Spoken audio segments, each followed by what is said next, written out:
Assalamualaikum warahmatullahi wabarakatuh. Perkenalkan, nama saya Aji Pradana Putra dengan NIM 2000020080046 dari Prodi Manajemen Pagi Angkatan 2020.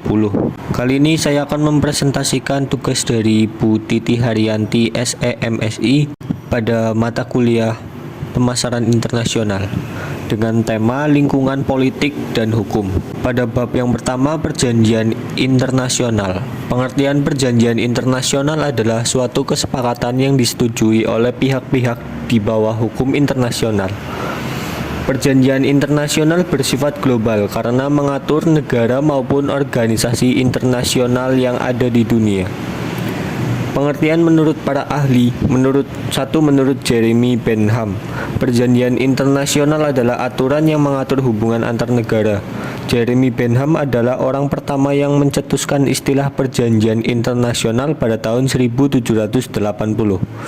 Yang kedua, menurut Oppheim, hukum internasional adalah perjanjian antara negara maupun organisasi yang mengatur hubungan antar negara maupun organisasi internasional dan melahirkan hak serta kewajiban bagi pihak di dalamnya. Yang ketiga, menurut Mohtar Kumaatmadja, perjanjian internasional adalah perjanjian antar bangsa yang memiliki tujuan tertentu yang ditimbulkan akibat hukum tertentu. Yang keempat, menurut Swassbenger, dilansir dari Legal Service India, perjanjian internasional adalah aturan hukum yang berlaku antara negara maupun entitas lain yang telah diberikan kepribadian internasional.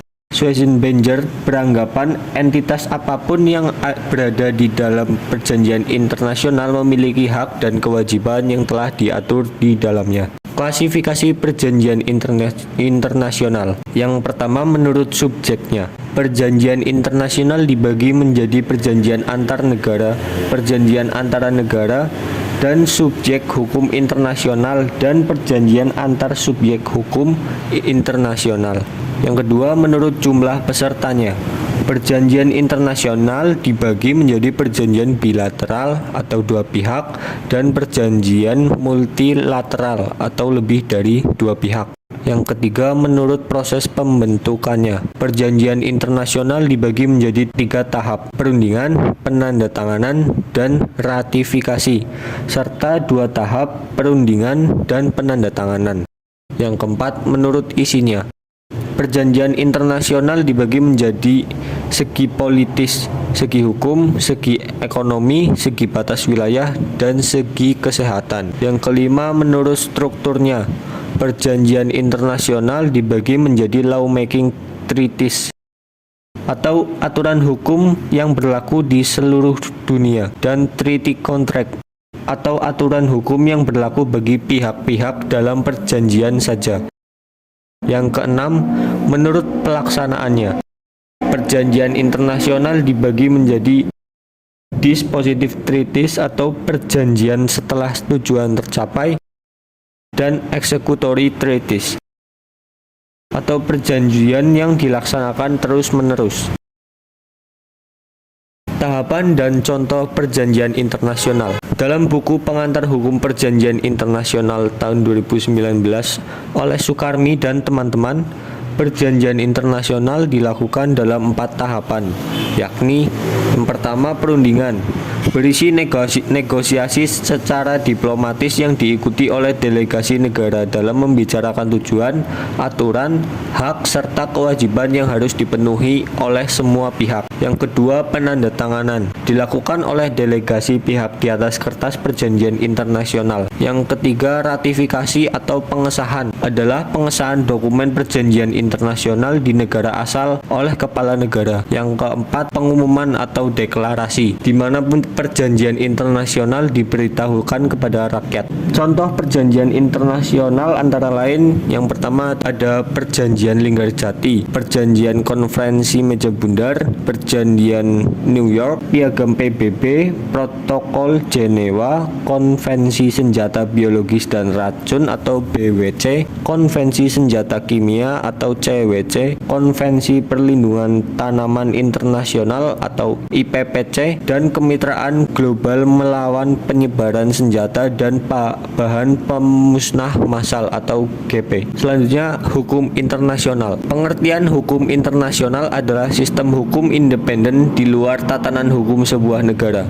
Ini berbeda dari sistem hukum domestik atau hukum yang mengatur dalam beberapa hal dalam sebuah negara. Pengertian hukum internasional menurut para ahli. Profesor Hyde, pengertian hukum internasional dapat dirumuskan sebagai sekumpulan hukum yang sebagian besar terdiri atas asas-asas dan peraturan-peraturan yang harus ditaati oleh negara-negara. Oleh karena itu, hukum internasional harus ditaati ketika negara-negara saling berhubungan. Yang kedua, Andi Tenri Padang. Pengertian hukum internasional adalah bagian hukum yang mengatur aktivitas berskala internasional. Pada awalnya, hukum internasional hanya diartikan sebagai perilaku dan hubungan antar negara. Namun dalam perkembangan pola hubungan internasional yang semakin kompleks, pengertian ini kemudian meluas sehingga hukum internasional juga menyangkut struktur dan perilaku organisasi internasional dan pada batas tertentu perusahaan multinasional dan individu. Yang ketiga, Mokhtar Kusumaatmadja. Hukum internasional adalah keseluruhan kaidah-kaidah dan asas-asas yang mengatur hubungan atau persoalan yang melintasi batas-batas negara-negara, antara negara dengan negara, serta dengan subjek hukum lain bukan negara, atau subjek hukum bukan negara satu sama lain. Lalu J.G. Stark. Pengertian hukum internasional adalah sekumpulan hukum atau body of law yang terdiri dari asas-asas.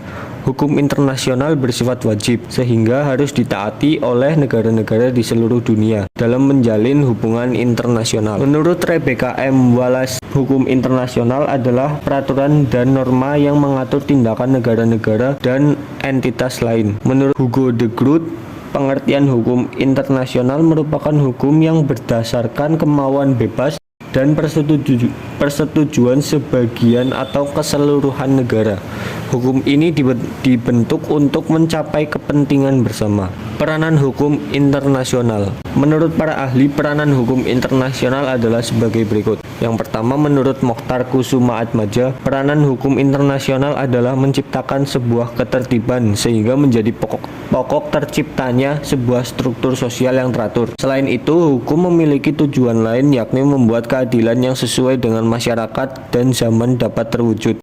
Yang kedua, menurut Jeremy Bentham, peranan hukum internasional adalah guna mencapai kemanfaatan. Artinya, hukum akan dan dapat menjamin kebahagiaan orang banyak. Teori tersebut juga dikenal dengan teori utilities. Yang ketiga, Aristoteles. Peranan hukum internasional adalah guna mencapai sebuah keadilan. Artinya, memberikan kepada setiap orang atas apa yang sudah menjadi haknya. Teori itu kini dikenal sebagai teori etis. Yang keempat, menurut Jenny, peranan hukum internasional adalah untuk mencapai adanya keadilan dan juga sebagai unsur keadilan. Unsur keadilan yaitu kepentingan, daya guna, serta kemanfaatan. Yang kelima, menurut Immanuel Kant, peranan hukum internasional adalah keseluruhan syarat yang dengan kehendak bebas dari orang yang satu dapat menyesuaikan diri dengan lainnya untuk menuruti peraturan hukum soal kemerdekaan. Selanjutnya, jenis-jenis hukum internasional. Yang pertama, hukum internasional regional. Hukum internasional yang berlaku atau terbatas di daerah lingkungan berlakunya, seperti hukum internasional Amerika atau Amerika Latin, seperti konsep landasan kontinen atau continental shelf, dan konsep perlindungan kekayaan hayati laut atau conservation of the living resources of the sea, yang mula-mula tumbuh di benua Amerika sehingga menjadi hukum internasional umum. Yang kedua, hukum internasional khusus. Hukum internasional dalam bentuk kaidah yang khusus berlaku bagi negara-negara tertentu, seperti Konvensi Eropa mengenai HAM sebagai cerminan keadaan kebutuhan, taraf pengembangan, dan tingkat integritas yang berbeda-beda dari bagian masyarakat yang berlainan. Berbeda dengan regional yang tumbuh melalui proses hukum kebiasaan, pengertian hukum internasional merupakan keseluruhan kaidah dan asas yang mengatur hubungan atau persoalan yang melintasi batas negara, antara negara dengan negara, negara dengan subjek hukum lain bukan negara, atau subjek hukum bukan negara satu sama lain. Selanjutnya, isu tentang lintas negara atau kejahatan lintas negara. Kejahatan lintas negara merupakan bentuk kejahatan yang menjadi ancaman serius terhadap keamanan dan kemakmuran global, mengingat sifatnya yang melibatkan berbagai negara. Untuk menanggulangi kejahatan tersebut, diciptakan sebuah mekanisme multilateral melalui sebuah perjanjian internasional yang disebut United Nations Convention on Transnational Organized Crime atau UNTOC. UNTOC yang dibentuk pada tahun 2000 menjadi panduan dasar bagi negara-negara dalam upaya penanggulangan kejahatan lintas negara. Kejahatan lintas negara ada berbagai macam, yaitu 1. Perdagangan orang dan penyelundupan manusia. Isu perdagangan orang dan penyelundupan manusia dapat dikategorikan sebagai isu migrasi irregular. Isu migrasi irregular tersebut tetap menjadi isu sentral di dunia, yang selain menyangkut masalah perdagangan orang dan penyelundupan manusia, juga menyangkut isu pengungsi dan pencari suaka. Indonesia juga tidak luput mengalami peristiwa migrasi irregular. Berdasarkan data UNHCR, pada tahun 2018 terdapat sekitar 14.000 pengungsi dan migran irregular yang kebanyakan berasal dari Asia Tengah yang terdampar di Indonesia dalam upaya mencapai negara tujuan. Lalu yang kedua ada kejahatan korupsi. Pencegahan dan pemberantasan korupsi merupakan prioritas utama pemerintah Republik Indonesia yang dilaksanakan pada tingkat nasional maupun global. Indonesia selalu berupaya menjalin kerjasama internasional demi kepentingan nasional, khususnya untuk peningkatan kapasitas para penegak hukum dalam mencegah dan pemberantasan korupsi. Yang ketiga, kejahatan narkotika dan obat-obatan terlarang atau narkoba. Kejahatan penyalahgunaan narkotika dan obat terlarang atau narkoba pada umumnya bersifat lintas negara, mengingat produsen, kurir, dan korban bisa berasal dari negara yang berbeda-beda. Untuk itu diperlukan kerjasama internasional karena tidak dapat ditanggulangi oleh satu negara sendiri. Yang keempat, kejahatan perikanan.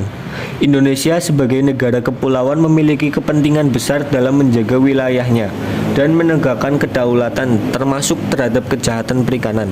Hal ini sejalan dengan visi pemerintah Presiden untuk menjadikan Indonesia sebagai poros maritim dunia dengan memajukan kerjasama maritim melalui diplomasi serta pembangunan kekuatan pertahanan maritim guna mengamankan sumber daya alam kelautan dan zona ekonomi eksklusif.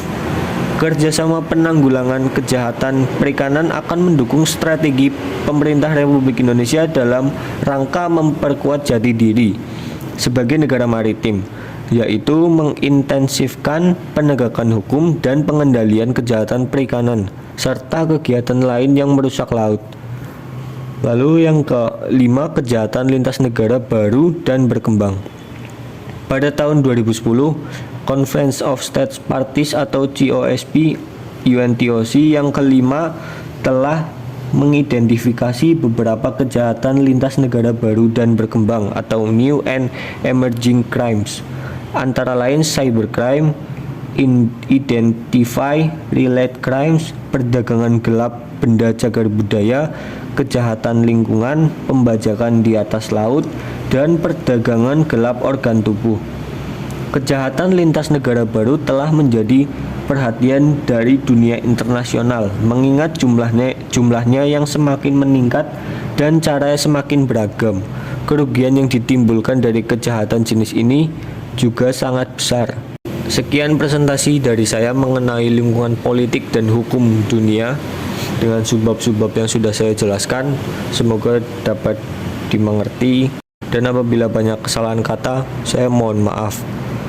Sekian, terima kasih. Wassalamualaikum warahmatullahi wabarakatuh.